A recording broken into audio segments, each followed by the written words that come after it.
ঝাল মিষ্টি টক রান্নাবতী রান্নাঘরে আজকে লোটে শাক দিয়ে চিংড়ি মাছ দিয়ে কুমড়ো আলু আর বেগুন দিয়ে আজকে তরকারি হচ্ছে। আমার 40টা ছেলে খাবে, তাদের জন্য আমি আনন্দ সহকারে চিংড়ি মাছ দিয়ে আমি কী খান।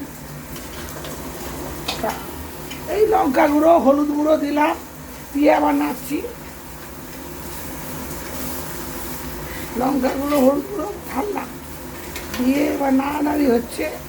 নেড়ে এইটাকে ভালো করে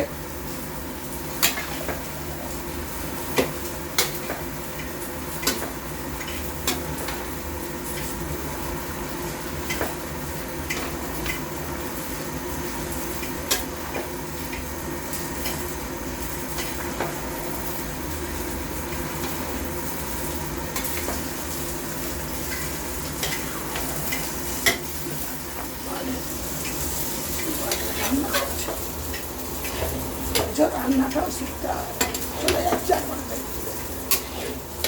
সবাই পারতে ভালো শিখতে পারতে